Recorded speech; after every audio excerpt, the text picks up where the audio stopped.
The letter arrived on a Tuesday in the spring of 1883, and Alma Talmadge read it 3 times before she allowed herself to believe that a stranger in the New Mexico territory had offered her a way out of the only life she had ever known. She was 26 years old, which in the parlance of Philadelphia society meant she was already past the bloom of what polite company considered her prime marrying years. Her mother had told her so with a particular brand of gentle cruelty that only mothers could manage, the kind wrapped in silk and delivered over tea. Her father had said nothing at all for 3 years, which was worse. The modest house on Chestnut Street had grown smaller every year since her younger sister married, and Alma had begun to feel the walls pressing inward like the sides of a coffin built just slightly too tight. The letter was from a man named Gerald Hawthorne, a land agent operating out of the town of Cielo Rojo, New Mexico territory. He was not writing on his own behalf, or so the letter claimed. He was writing on behalf of a settlement of homesteaders who needed a schoolteacher, desperately and immediately, as the previous teacher had departed the territory on account of what Gerald Hawthorne described with admirable restraint as circumstances beyond anyone's comfortable reckoning. The pay was modest, the accommodations were modest, the prospects, he wrote with what she suspected was intentional vagueness, were modest. Alma folded the letter and set it on the kitchen table beside her cold cup of tea and thought about every modest thing she had ever been given and never asked for. Then she wrote back and said yes. She told no one until her trunk was packed. Her mother wept. Her father cleared his throat and shook her hand at the door, which was more than she had expected and less than she had hoped for. Her sister sent a note that said simply, "Alma, you have always been braver than you knew," and that note she tucked into her dress pocket and kept there for the entire duration of the journey west, changing it from pocket to pocket as she changed her clothes. The train carried her from Philadelphia to St. Louis, and then to Kansas City, and then to a junction she had never heard of in a state she had barely studied, and then a stagecoach rattled her bones and her convictions for 3 days across country that seemed to grow wilder and more indifferent with every mile. The sky out west was not the sky she had grown up beneath. It was enormous in a way that did not feel comforting. It pressed down and outward at the same time, a great bowl of blue that had no interest whatsoever in her feelings about it. Cielo Rojo announced itself with a water tower and a smell of horses and sawdust. The stagecoach groaned to a halt outside a building that served as both the post office and the livery stable, a combination Alma found either deeply practical or deeply concerning, and she stepped down onto the packed dirt street with her traveling bag in one hand and the expression of a woman who had made her decision and intended to stand by it regardless of how her knees felt about the matter. Gerald Hawthorne was a round, sweating man who looked exactly as his letters had suggested he might. He pumped her hand with both of his and told her she was very welcome and that the schoolhouse was just down the road, and the previous teacher had left it in reasonably good condition, which she understood to mean that the roof was intact. She was not wrong about the roof. She was, however, unprepared for the general state of everything else. The schoolhouse had 7 desks, a wood stove that listed slightly to the left, a blackboard with a crack running diagonally across its middle, and a window that looked out onto the main street of Cielo Rojo with an unobstructed view of the saloon. The attached room where she was to live contained a narrow bed, a washstand, a small table, and a hook on the door. There was no mirror. Alma set her traveling bag on the narrow bed and stood very still for a moment, listening to the sound of the territory outside the window. Wind, a horse somewhere, the faint sound of a man laughing in the direction of the saloon, the enormous sky pressing quietly on the roof. She unpacked her books first. Gerald Hawthorne had told her there were 11 children of schooling age in the area, ranging from 6 to 13, and that they were good children mostly, and that she would do fine. He had also mentioned, in a way that suggested he was trying to slip it past her without drawing attention, that the man who owned the largest cattle ranch this side of the Sangre de Cristo Mountains had a son of 11 who had not attended school in 2 years and who his father very much wanted in a classroom. That man's name was Edwin Collier.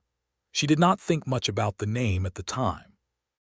She was thinking about the cracked blackboard and whether she could find chalk in this town, and whether the wood stove would hold through the nights that she had been told could still be cold in April.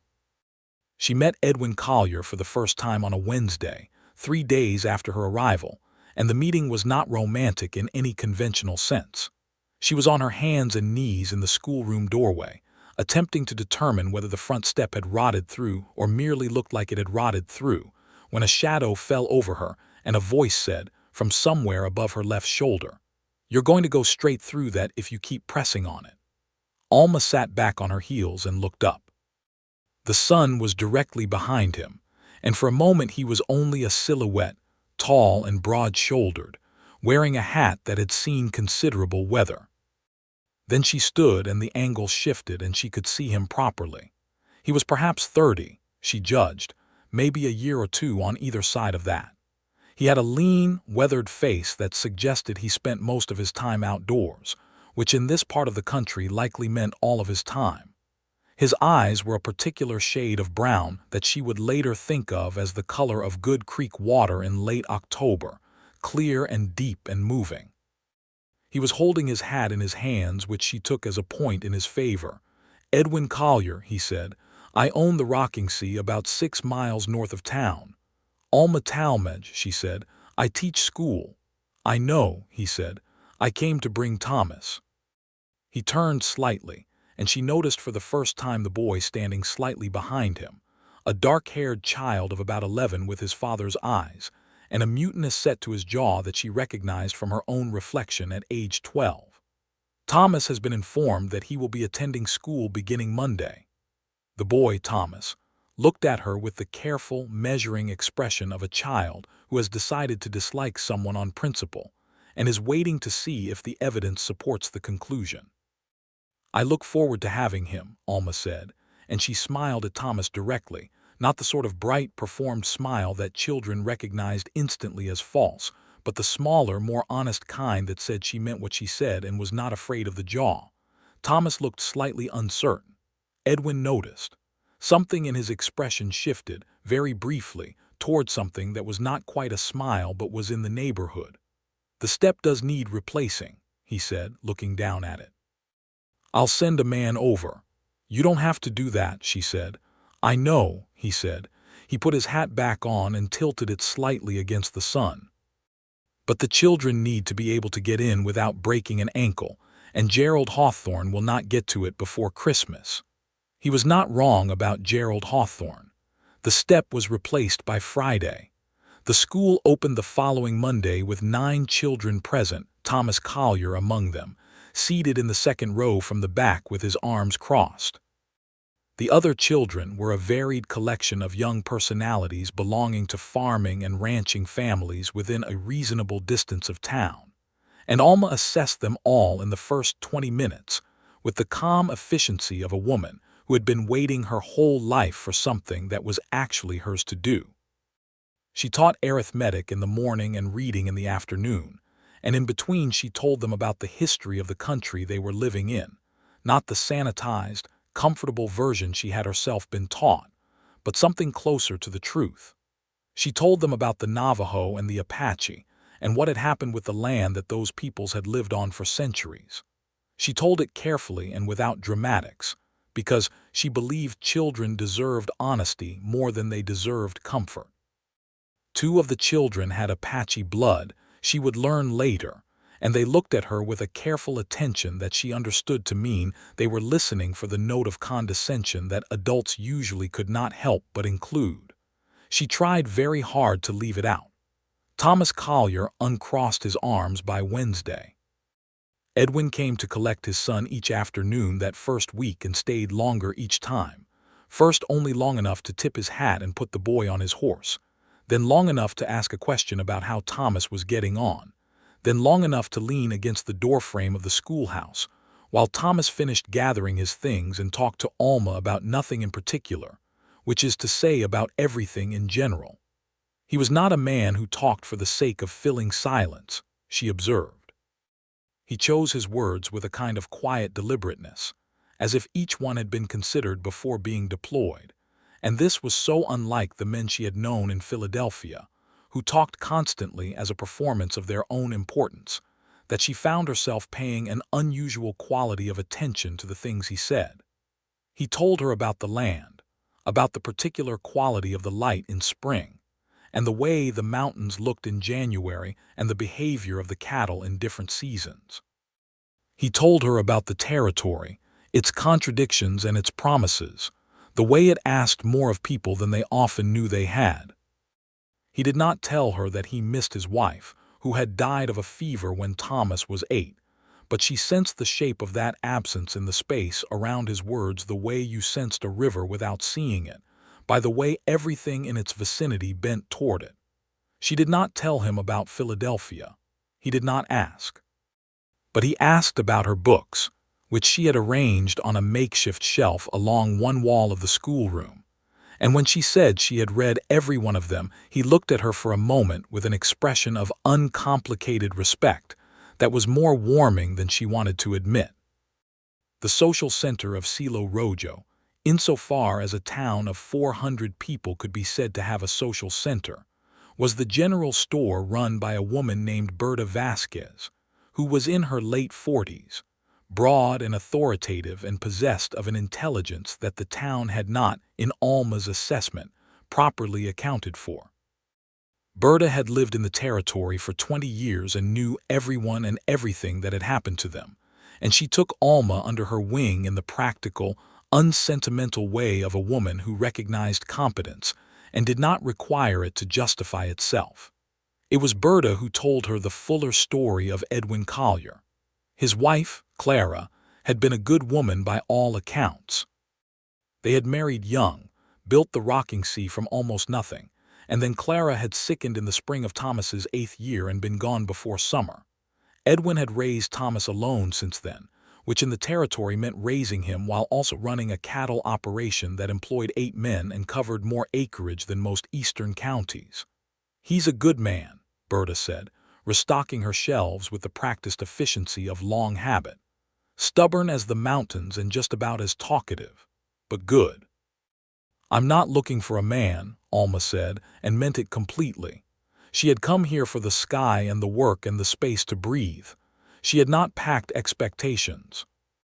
Berta looked at her with an expression that women of a certain age deploy when they have listened to younger women say things they find inadvisable. "I didn't say you were," she said mildly, and changed the subject. The April nights were cold, as advertised. The wood stove in her room required constant tending, and Alma learned its particular moods the way you learn the habits of a difficult but ultimately reliable companion. She graded papers by its light and wrote letters to her sister and read until her eyes grew heavy and the territory pressed its wide silence against her window. She was not unhappy. This surprised her. She had expected hardship and found instead a kind of spaciousness, as if the territory itself had more room in it for who she actually was than the city had ever provided. The work was real and the children were real, and when something needed doing she did it, and nobody asked her to be smaller or quieter or more decorative about it. In May, the first real thing between her and Edwin Collier happened at a town gathering at which it was plainly visible to everyone except the two of them. The gathering was held at the Vasquez store on a Saturday evening, a sort of informal community supper that happened once a month, and served as the territory's answer to the kind of social functions that Philadelphia organized with printed invitations. Berta made tamales. Several families contributed whatever they had. Someone always brought a fiddle. Edwin arrived late, as he usually did, with Thomas clean scrubbed and visibly uncomfortable in a collar. He found Alma at the edge of the gathering near the window, holding a plate and talking to one of the farming families whose daughter attended the school, and something in the way he angled toward her had a quality of direction to it that Berta Vasquez noticed from across the room and filed away with the mild satisfaction of someone who has been right before. They talked through most of the supper. She told him, because something about the easy evening had loosened her a little, about Philadelphia. Not the full story, not the walls pressing inward, but the shape of what she had left. She told him about her sister's note, and he listened with that quality of attention she had come to recognize as his particular way of listening, which was to say, as if what she was telling him mattered and he intended to remember it. "Do you miss it?" he asked. "I miss my sister," she said honestly. "I don't miss the rest of it." "What do you miss least?" She considered this. "Being expected to want less," she said. He was quiet for a moment. Outside, the fiddle had started up, and two of the older men were attempting a sort of shuffling dance near the door. "The territory doesn't do that to people," he said. "Ask them to want less. It tends to go the other direction." "I've noticed," she said. They were standing close enough that she was aware of the warmth of him in the cooling evening air, and she noticed this with a certain alarm, because she had told herself quite firmly that she had not come out here for this. Thomas appeared at Edwin's elbow, as children do at the precise moment when adults are engaged in something the children's presence will most complicate, and announced that he had eaten 3 of Berta's tamales and could he have a 4th. Edwin looked down at his son with an expression of resigned amusement, and Alma laughed, genuinely and without reservation, and Edwin looked at her when she laughed with an expression she did not, in that moment, know how to read. She thought about it later, lying in her narrow bed listening to the territory settle into itself for the night. June brought the full heat of the New Mexico summer, which was not the suffocating wet heat of the eastern seaboard, but a dry, bright, enormous heat that bleached the colors of the world toward gold and amber, and made the sky a particular shade of blue that had no business being as beautiful as it was. Alma's school year wound toward its close, and she was already thinking about the fall, about how to get more books, about the 2 children she suspected could read far above their grade level if given the material to do so. She also thought, with increasing frequency and decreasing success at stopping herself, about Edwin Collier. He had taken to coming by the school not just in the afternoons, but occasionally at other times, on the pretext of checking the step his man had replaced or asking whether she needed anything from Berta's store on his way through town. The pretexts were thin, and she knew it and suspected he knew she knew it, and neither of them said anything about this, which was a kind of conversation in itself. He brought her a book one afternoon in early June, a collected volume of frontier natural history that he had ordered months ago and apparently forgotten about, and held it out to her with a straightforwardness that she found, again and against her will, to be the most appealing thing she had encountered in quite some time. "I thought you might like this," he said, "for the school." She looked at the book, which was clearly not the kind of book one ordered for one's own use, and then looked at him. "Thank you," she said. "Thomas says your library shelf is running short," he said. "Thomas is very observant," she said. "He likes your class," Edwin said. "He hasn't said so, but he talks about it at dinner." This pleased her in ways she did not immediately inventory. "He's a very smart boy," she said. "He should be reading things that challenge him." "I know," Edwin said. He was looking out the window at the main street of Cielo Rojo, and for a moment she could see the tiredness in him, not the tiredness of a man who has worked too hard in a day, but the deeper kind, the kind that accumulates over years of doing everything alone. "He needs more than I can give him in some ways, the education part. He needs exactly what he has," she said, "which is a father who is paying enough attention to know what he needs." Edwin looked at her then, and the look had the quality of something unexpected, like finding water where you'd stopped expecting it. "You're very direct," he said. "It was not a complaint." "Someone told me the territory doesn't ask people to want less," she said. "I've been taking that as permission." Something happened in his face at that, something that shifted quietly and significantly, and he looked at her for a moment that stretched a little longer than strictly social convention required, and then he said, "I'll be in town on Saturday. Could I bring you dinner?" There's no one here to cook for you, and Berta's been telling me for 2 weeks that you've been eating dried beans every night." Alma blinked. "Berta talks too much," she said. "She does," he agreed. "Could I bring you dinner?" She wanted to say something careful and measured, something that kept the appropriate distance between a teacher and a rancher who was also the father of one of her students.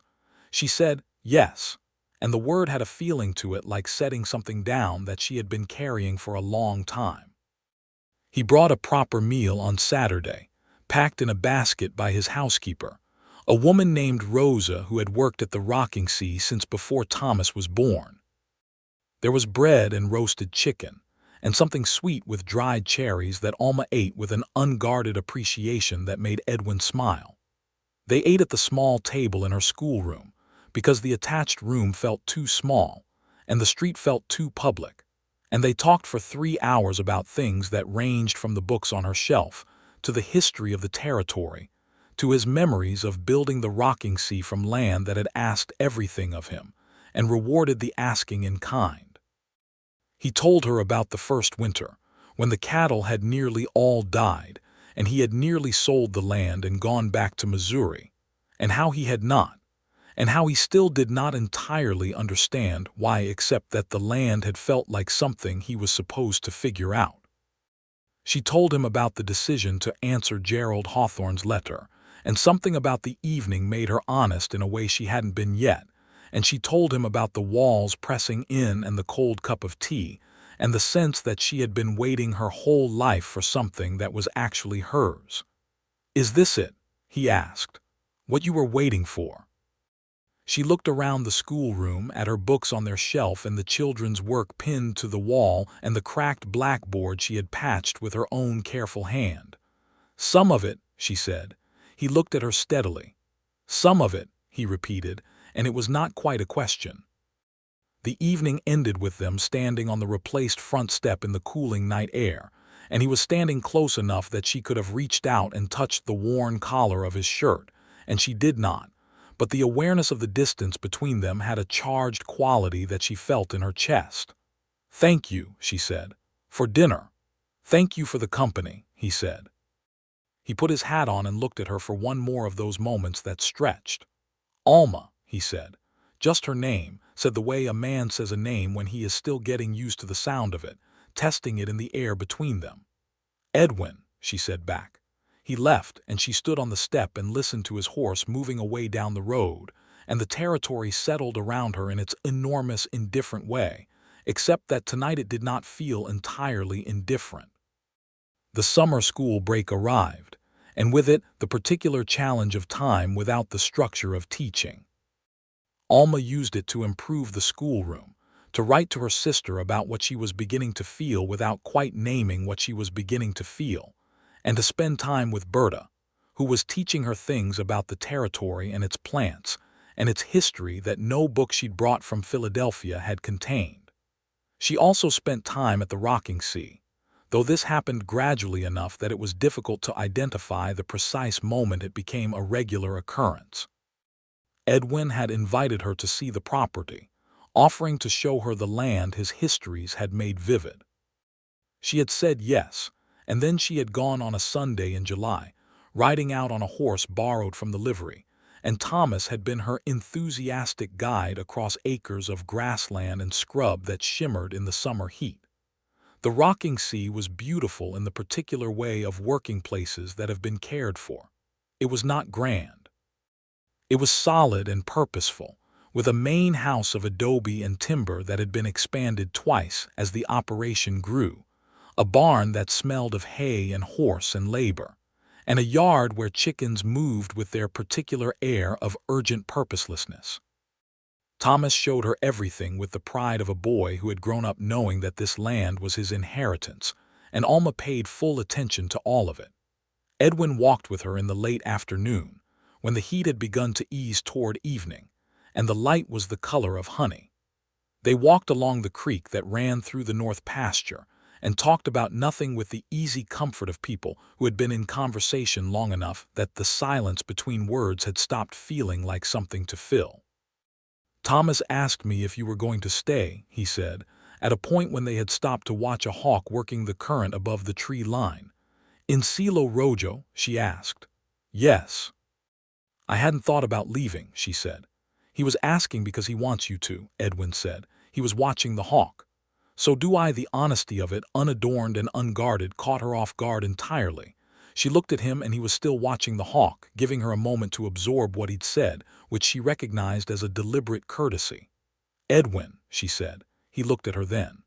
I have been telling myself since I arrived that I came here for the work and the sky and the space to breathe, she said. I have been telling myself very firmly. Has it been working? He asked. Less and less, she said. The hawk dropped suddenly, fell from the sky in a controlled plummet toward something in the grass, and they both watched it and neither spoke. And when it rose again with empty talons and banked back toward the mountains, Edwin reached over and took her hand in the simple, certain way of a man who has thought about doing something for long enough that when he does it, there is no hesitation left. She did not pull away. She held his hand and they stood by the creek while the evening came down around them and the mountains turned purple and the sky began its enormous westward performance of colors. And she thought about all the things she had told herself. She had not come here to want and understood, with a clarity that felt like relief, that she was going to have to renegotiate that agreement with herself entirely. They said nothing for a long while. They did not need to. The territory was perfectly capable of providing a setting for the kind of moment that required no dialogue. On the ride back to town, Thomas rode ahead with the particular tact of an 11-year-old who had observed more than the adults had perhaps intended and drew appropriate conclusions. Edwin rode beside Alma and asked her, with a quiet directness that had become entirely characteristic of him, if he could call on her properly. Properly, she said. With your permission, he said, as something more than checking on the step. She looked at him in the amber evening light and thought about Philadelphia and cold cups of tea and walls pressing in, and thought about this enormous sky and this man who said things as if they mattered and meant them as if they were important, and she said, yes. With my permission. August was hot and full of the sound of locusts and the smell of dry grass. Edwin called on her twice a week with the regularity of a man who took his commitment seriously, and they walked together in the evenings through the town or along the road toward his land, and twice they rode out to a particular overlook. He had shown her where the territory spread itself out in every direction like a promise. She met the men who worked for him, one by one, in the way you meet the people who are important to someone you are coming to care about. A foreman named Sam Reeves who was gruff and competent, and looked at Alma with careful assessment before thawing by degrees toward something warmer. A young hand named Miguel who had worked there since he was 16, and who spoke to Thomas with the easy fondness of an older brother. Rosa, the housekeeper, who fed Alma at every opportunity and expressed her opinions about the previous schoolteacher through the quality of silence she maintained on the subject. Thomas, for his part, had shifted from the mutinous 11-year-old of the first week to something more complicated and more interesting. He was a serious child with a sharp mind and a great deal of unexpressed feeling, and he approached Alma with a care that she understood to mean he was considering possibilities he had not considered for 3 years. She did not push. She let him come to her at his own pace, and he came gradually, bringing her things he thought she might find interesting. A particularly perfect arrowhead he'd found by the creek, a drawing he'd done of the mountains, a question about a word he'd encountered in a book that he hadn't wanted to ask his father. She answered the question about the word and did not make him feel small for asking it, and he thanked her with a careful dignity that was so reminiscent of his father that she had to look away for a moment. In the evenings, lying in her narrow bed while the territory performed its night sounds outside her window, Alma composed letters to her sister that grew increasingly honest.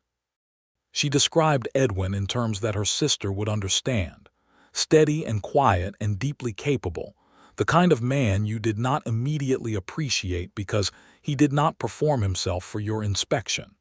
She described Thomas and the ranch and Berta Vasquez and the sky. She described the feeling she had not brought with her and found anyway, the feeling of being in exactly the right place. Her sister wrote back and said, "Alma, I knew before you did. I always knew." September brought the school year back, and with it the return of the 9 children and the fresh energy of a term that Alma had spent the summer planning. She had written to a book supplier in Santa Fe and managed to expand her library considerably. And she had spent several late summer evenings restructuring her curriculum with the particular pleasure of a teacher who has now spent enough time with her students to know exactly what they need. She had also, in the weeks between Edwin's calling on her and the opening of the school term, arrived at a new understanding of herself in this place. She was not the woman who had stepped off the stagecoach with her traveling bag and her carefully managed expectations. She was someone in the middle of becoming, which was a more interesting position to occupy, she found, than the finished state she had always been expected to be in. One evening in late September, sitting on the front step of the schoolhouse after the last of her students had gone home, Edwin came by and sat beside her, which was something he had taken to doing on Wednesdays when he was in town for supplies, and she told him something she had not told anyone. "I had a chance to marry in Philadelphia," she said, 3 years ago. "A man my mother approved of, who was entirely respectable and entirely unremarkable, and who looked at me as if I was a room he was planning to redecorate." Edwin was quiet, listening. "I said no," she said, "and my mother looked at me as if I had done something incomprehensible. And I looked at her and I understood that she thought being a room someone else furnished was the best a woman could hope for."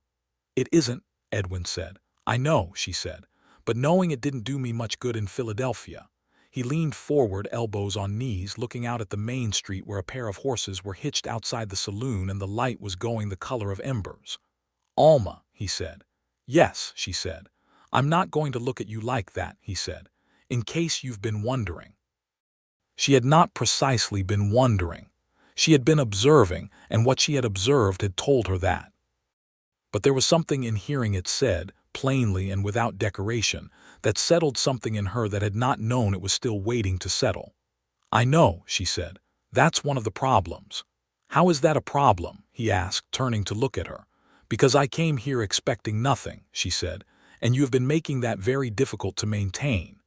He looked at her with that expression she now knew well, the one that moved through something careful toward something warmer. "I'm not sorry about that," he said.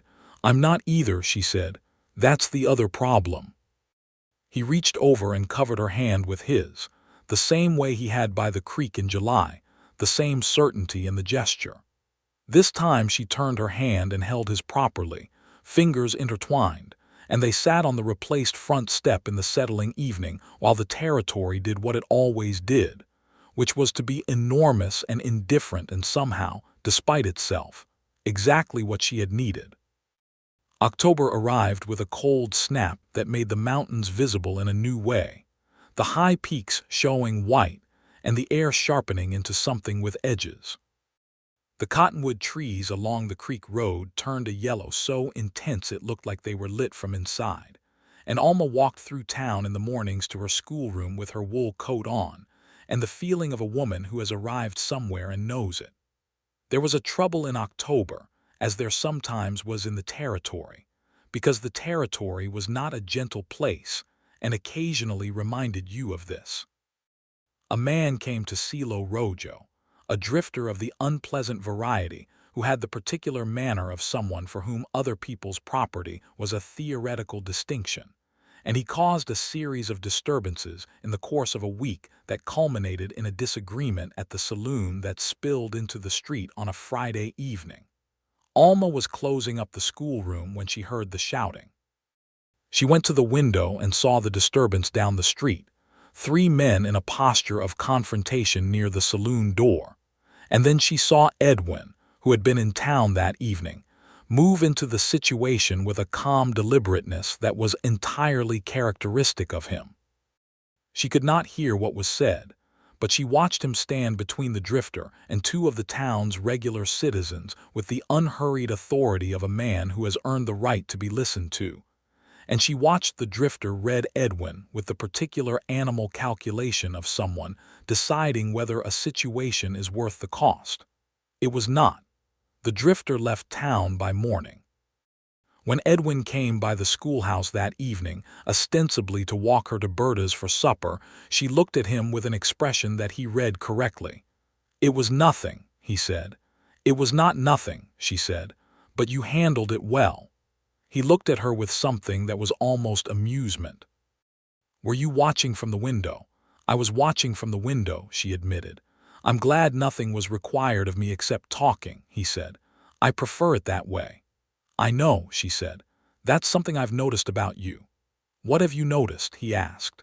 She considered him, the whole of him, the unhurried way he moved through the world and the careful weight he gave his words and the way he looked at her as if she were a complete thing rather than a set of parts to be assessed.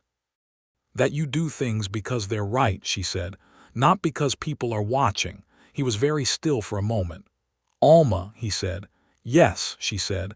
"I love you," he said.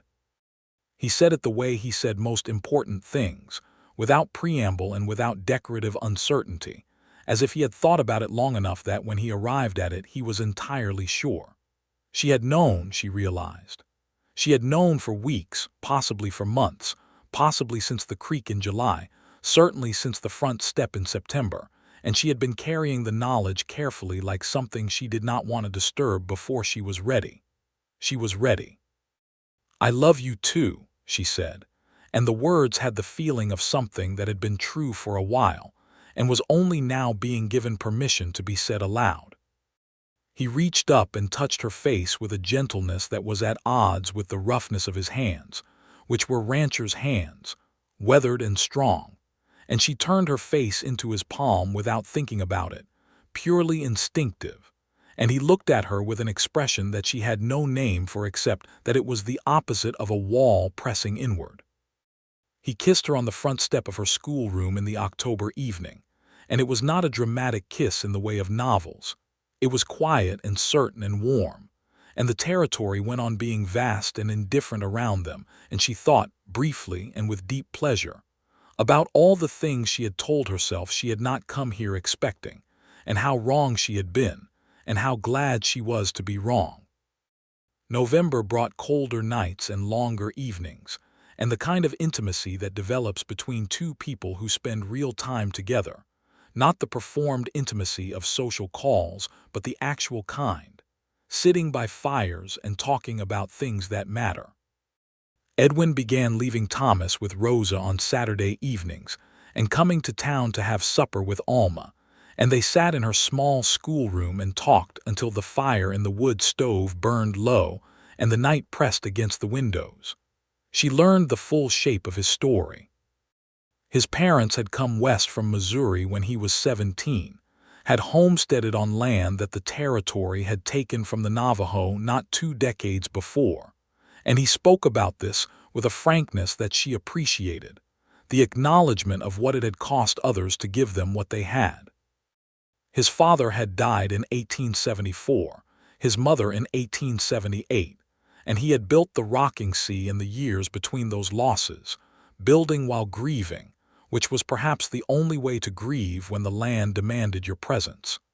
He had met Clara at a dance in a town 20 miles east, married her within a year, and lost her when Thomas was 8. He did not speak of this with sentimentality but with the honesty of a man who had processed grief through the business of survival and arrived at something that was not healed in the way of no scar, but healed in the way of bone, stronger at the break. "I didn't think I would have this again," he said one evening, meaning the thing between them.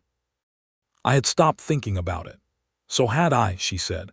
"I was quite resolved." "What changed your resolution?" he asked. "You kept checking on that step," she said. He laughed. It was the kind of laugh that people produce when they are genuinely surprised into it, and it transformed his face entirely, undid all the weathered gravity of it, and she stored the image carefully in a place she could return to. Thomas, for his part, had arrived at something regarding Alma that she knew was significant and handled with proportionate care. He was 12 now, old enough to understand some of the adult dimensions of what was happening and young enough to feel the full weight of its implications without the benefit of experience to moderate them. He had not forgotten his mother. Alma did not ask him to forget his mother. She sat with him one afternoon after school when he had lingered, clearly wanting to say something, and waited. "My father seems different," he said finally, "since you came." "Different how?" she asked carefully. Thomas thought about it with the seriousness he brought to most things. "Less tired," he said, in the quiet way. She understood what he meant. "Thomas," she said, "I want you to know that nothing about how I feel about you depends on what happens between me and your father. You were someone worth caring about long before any of this." He looked at her with Edwin's eyes and Edwin's directness. "I know," he said. "I just wanted to tell you the other thing." "Thank you for telling me," she said. He picked up his books and his hat and went to the door, then paused. "He's going to ask you something," he said, and then he left. Alma sat in her empty schoolroom and looked at the ceiling for a long moment. Edwin asked her on a Sunday in December, which was cold and clear in the way the territory produced cold and clear, everything brilliant and spare, the mountains very white and the sky very blue and the air so sharp it felt like it could cut things. He had taken her riding to the overlook, the one they had been to twice before, the place where the territory spread in all directions.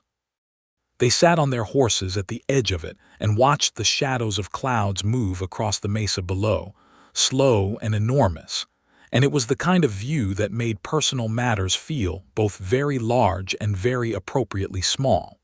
He did not approach it indirectly. He was not a man who approached things indirectly. "I want you to marry me, Alma," he said.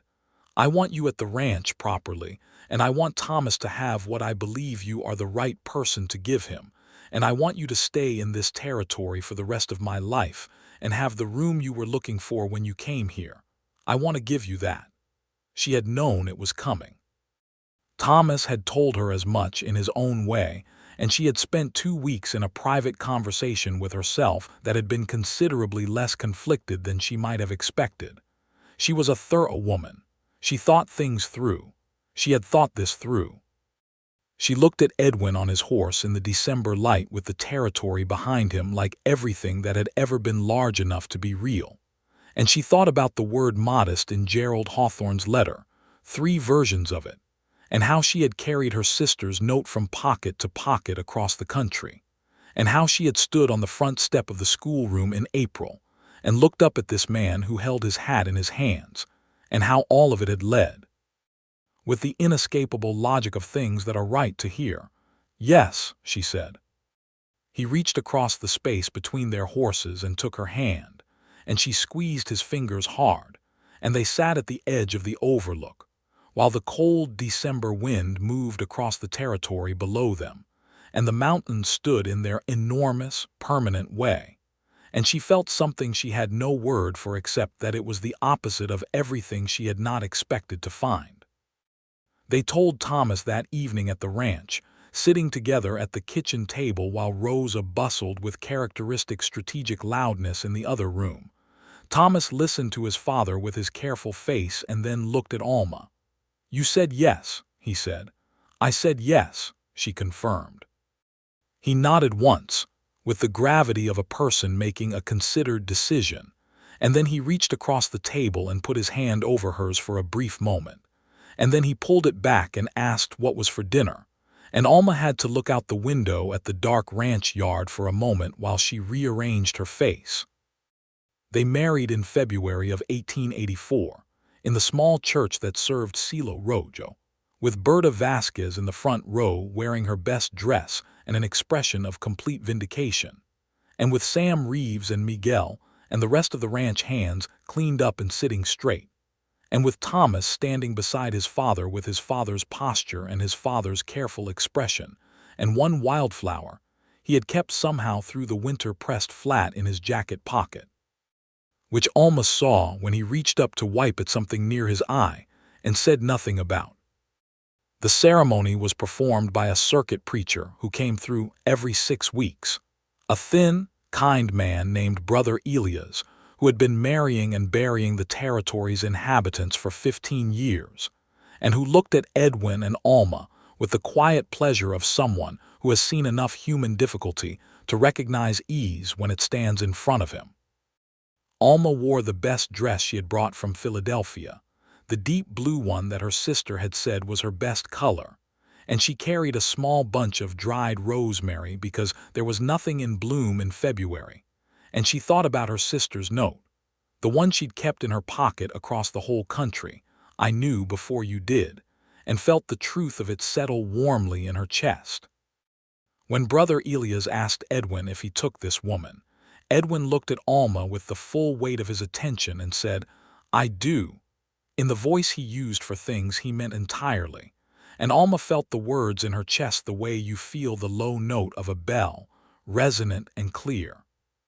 When it was her turn, she said it looking straight at him, without shyness and without performance, the way a woman says a thing she has thought carefully about and means completely. Berta cried. She denied it afterward with magnificent conviction. The ranch became her home with a naturalness that surprised her, and she suspected, surprised Edwin, who had perhaps expected the adjustment to take longer. She was not a woman who did things by halves. She learned the rhythms of the rocking sea the way she had learned the moods of the wood stove, through attention and patience, and she brought to it the same thoroughness she brought to her teaching, which she continued, because Edwin had never suggested otherwise, and she would not have agreed to otherwise. She rode to school in the mornings on the horse Edwin had given her, a steady roan mare named Patience, and returned in the late afternoon to a home that contained within it the astonishing fact of belonging. Rosa became a companion, and then something closer, two women in a shared domestic project that had the quality of a partnership rather than a hierarchy.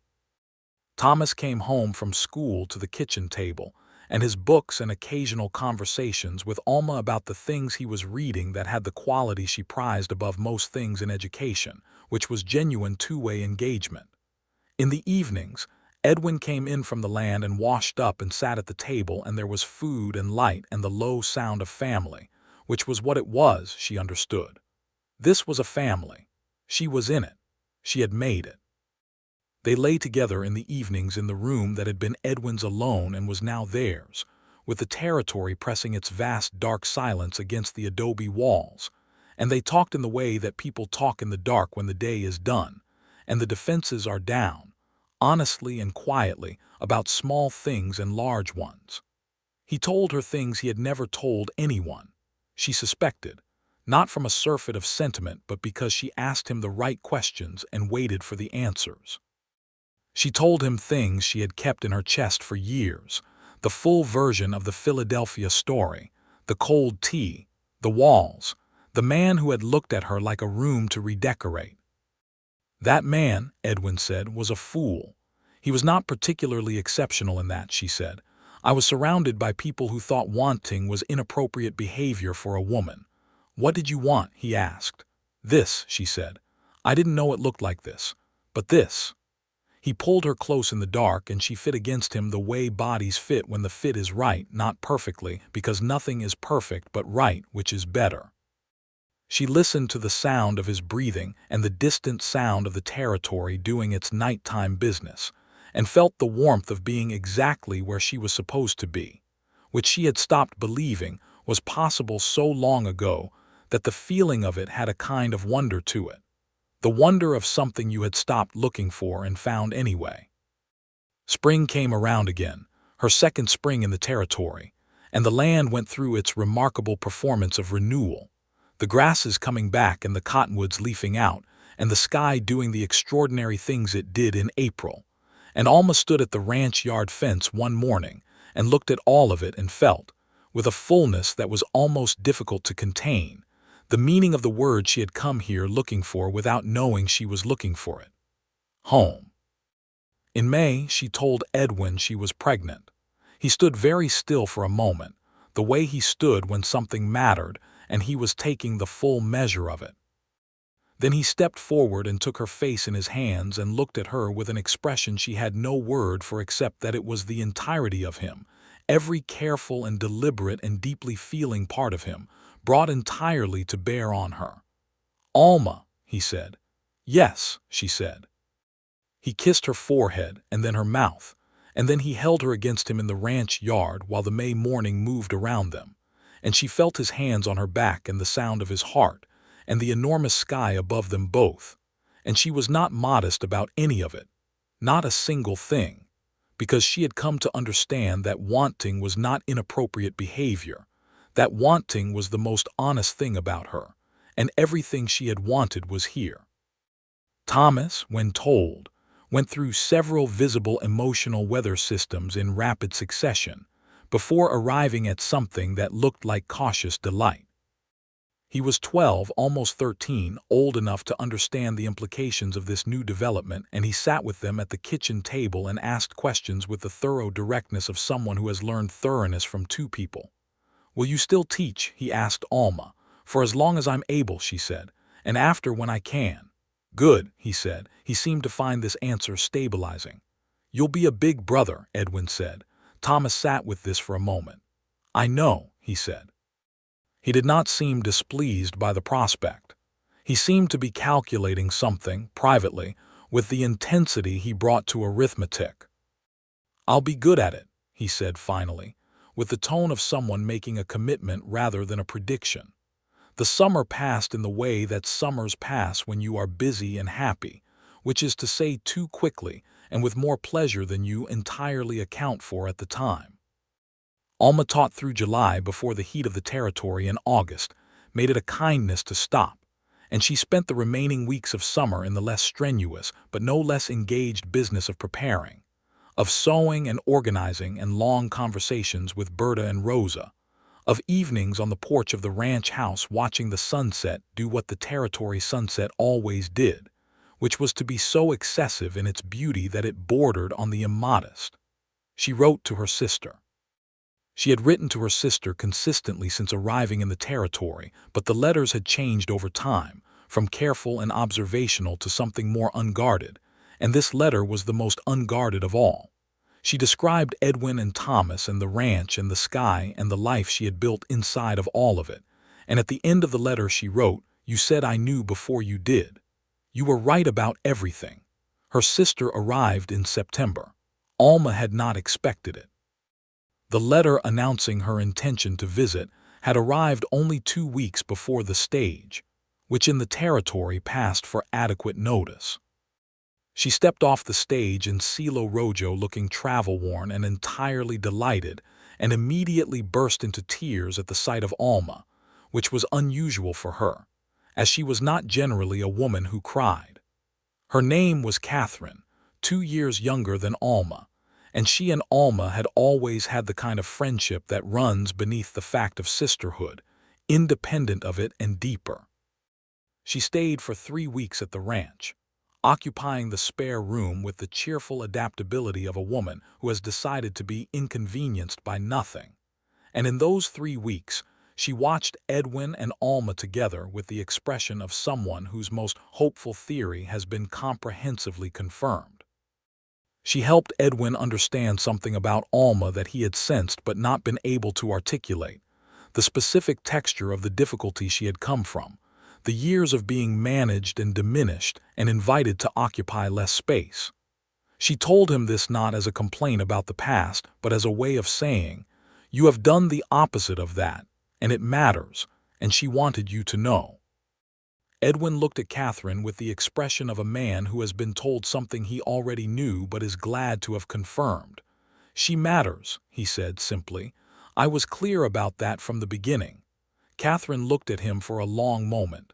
"Yes," she said, "I can see that."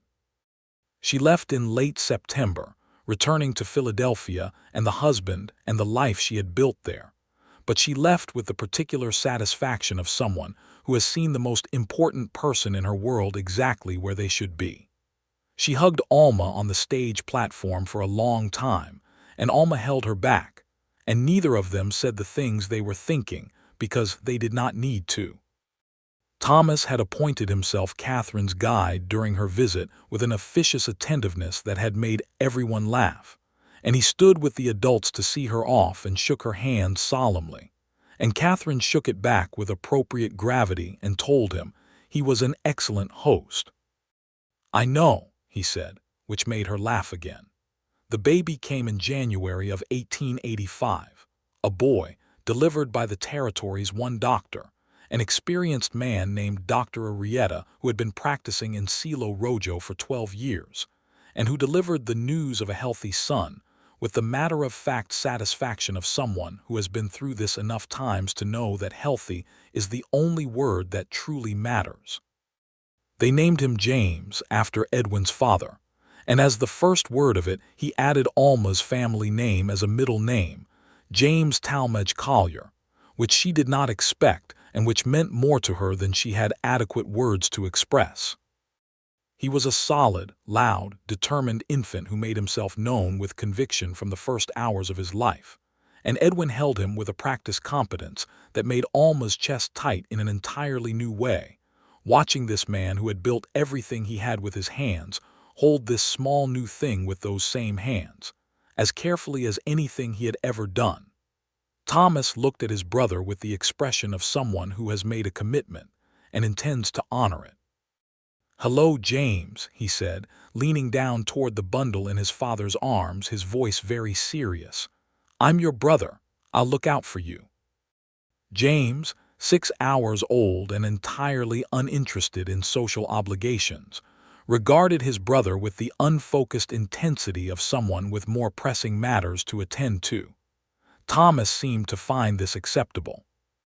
Alma watched them, her husband and her sons, in the lamplight of the ranch house bedroom, while the January territory pressed cold against the walls outside, and she thought about a Tuesday in the spring of 1883, and a letter from a man she had never met about a job in a place she had never been, and how she had read it 3 times and decided to say yes, and how that decision, made in a kitchen in Philadelphia over a cold cup of tea, had led with perfect and improbable logic to this room and these people and this life. She had come here expecting nothing. Nothing had been, at that point in her life, both modest and sufficient and entirely too small for what she actually was. The territory had not been interested in her limitations. The territory, with its enormous sky and its dry heat and its particular quality of asking everything of you, had not been in the business of modest expectations. It had been in the business of revelation.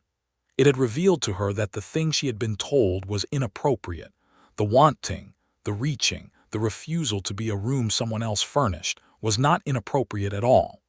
It was the most fundamental thing about her, and it was good. Edwin came to sit beside her on the edge of the bed. James returned to her arms.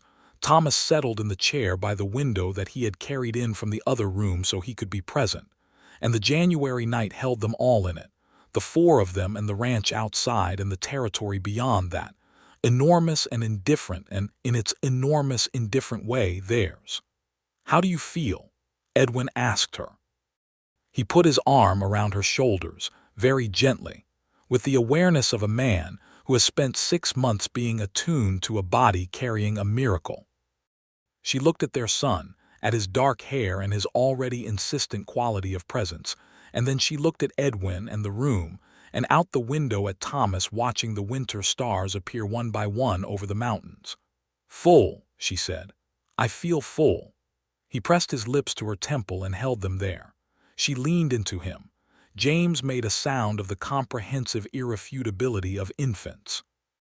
Thomas said something quietly about a constellation he could see from the window, and Alma told him what it was called, and he said that again, trying the name of it, and Edwin said it was time for Thomas to sleep, and Thomas agreed with the obedience of a child too genuinely happy to argue with anyone.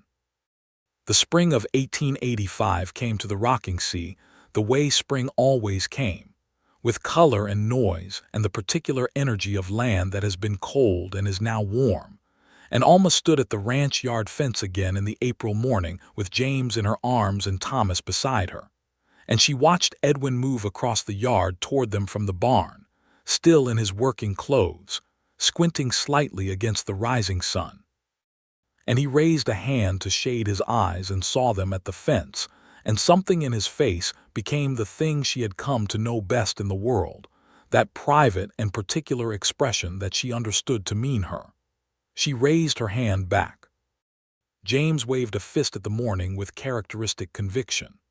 Thomas shaded his own eyes in exact imitation of his father without noticing he was doing it, and she watched them both doing the same thing in the same way, father and son, and the years opened ahead of her like the territory itself, enormous and full of light, and asking her, as it had always asked her, to want more than she had thought she was allowed. She intended to comply. She had learned, in 2 years of this territory, and this man and this life she had built from the raw material of one letter and one decision, that the word modest had never been the right word for anything she actually was. She was not modest in her capacity for work or her love of learning or her determination to give the children in her schoolroom something real. She was not modest in the way she loved her husband, or the way she was learning to love the land they shared, or the way she intended to raise her sons to know that wanting was not a flaw but a gift. She had come to the territory expecting nothing. She had been spectacularly wrong. And she was grateful for it. Every morning and every evening and every night when the territory settled its enormous darkness around the ranch house, and she lay beside Edwin in the warmth they had made between them, and she thought about all the walls that had once been pressing in, and how all of it, every cold cup of tea and every modest and every don't want too much, had led by some strange and generous logic to exactly here, to the most outrageous abundance of everything she had ever been told she shouldn't want. James grew from an insistent infant to an equally insistent toddler over the following year and a half, walking at 10 months with the absolute conviction of someone who had somewhere to be, and talking not long after in full sentences assembled with a haste that made Edwin laugh and Alma shake her head in fond recognition. He had his father's eyes and his mother's way with words, and a particular quality of determination that belonged to him alone, and he filled the ranch house with noise and motion, and the specific chaos of small people who have decided that the world is intensely interesting and requires immediate investigation. Thomas, now 14, was his brother's devoted protector and occasional victim, recruited daily into games that were beneath his dignity, and that he participated in with a thoroughness that was beneath no one's dignity, and was, in fact, the most dignified thing about him. He had grown tall in the year since James's birth, taller than Alma now and approaching his father's height, and he had his father's quiet authority and his mother's directness, which was a combination that would, Alma told Edwin privately, be formidable when he was fully grown. "He's already formidable," Edwin said. "He's 14, Alma said. Imagine him at 30. Edwin considered this with the expression of a man contemplating something with mixed emotions. "I try not to," he said. She taught through James's first 2 years, adjusting as necessary, with Rosa's help on mornings when the logistics required it, and the boundless and somewhat chaotic assistance of Thomas on the days when he was not himself at school. The schoolroom in Cielo Rojo had expanded by then, a second room having been added to accommodate the growing population of the territory, and Alma had acquired an assistant, a young woman named Elena who had been her student 2 years prior, and who had the makings of a genuinely gifted teacher that Alma intended to encourage with everything she had. Berta Vasquez had become, over the years, one of the most important people in Alma's life, a steadiness and a frankness that she valued immensely in a land where both were in ready supply, and yet somehow never enough. They sat together on the bench outside Berta's store in the evening sometimes, when Alma was in town, and talked about the territory and its people and the slow, complicated changes that came to any place over time. There was a new telegraph line now, run through from the east, and the railroad was coming closer every year, and Cielo Rojo was growing in ways that were both welcome and bittersweet. "You're going to see it changed completely in your lifetime," Berta said one evening. "The territory." "I know," Alma said. "Are you glad you came? Berta asked, not for the first time, but the question was different at 30 than it had been at 28, deeper and more answerable. Alma looked out at the main street of Cielo Rojo, at the hardware store that had not existed 2 years ago, and the new bank and the families she knew by name and history, and the particular quality of the evening light on the front of the general store. And she thought about everything she had found here and everything she had built and everything she was and was still becoming. "I am more glad than I have words for," she said. "And I have a lot of words." Berta laughed, the warm, uncomplicated laugh of a woman who has been right about things long enough to find it genuinely funny. "Yes," she said, "you do." The evening that sealed the full circle of everything she had become in the territory happened in October of 1886, 3.5 years after she had stepped off the stagecoach with her traveling bag and her carefully managed expectations. Edwin had taken her back to the overlook, the one north of the ranch where the territory spread in every direction. It was Thomas who had suggested it, casually at dinner, saying that the cottonwoods were at their peak this week and it would be a good time to ride out. And so they had come, the four of them together, on a Saturday afternoon when the light was perfect. They sat on their horses at the edge of it, all four, Edwin and Alma and Thomas on his own horse now, and James in front of his father in the saddle, too young to ride alone, but old enough to insist on being part of everything. The territory below them was doing the October thing, the cottonwoods every shade of gold, and the mountains beginning to show their winter white, and the sky so blue it was almost a sound. James pointed at the mountains and said something authoritative and mostly incomprehensible. Thomas explained the mountains to him with the patient thoroughness he brought to the role of older brother. Edwin looked at Alma. She looked back at him. They said nothing for a moment, because there was nothing that needed to be said that the territory wasn't already saying for them, in its enormous and perpetual and magnificent way.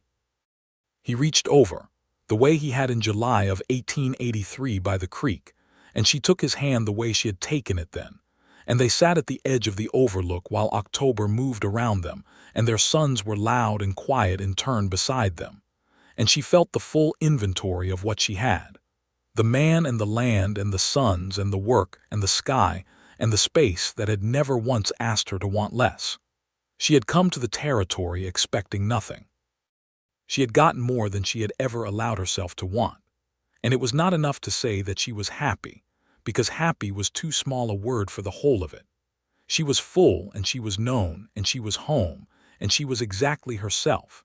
The Alma Talmadge who had read a letter 3 times and decided to say yes, grown into the Alma Collier who had turned that yes into a life so much larger than anything modest that the word no longer had any relevance to her at all.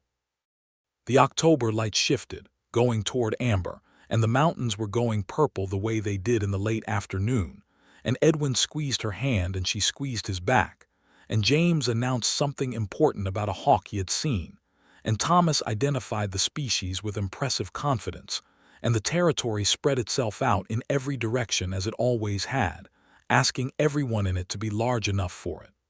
Alma Collier was large enough for it. She had always been. She just had needed the right place to find out.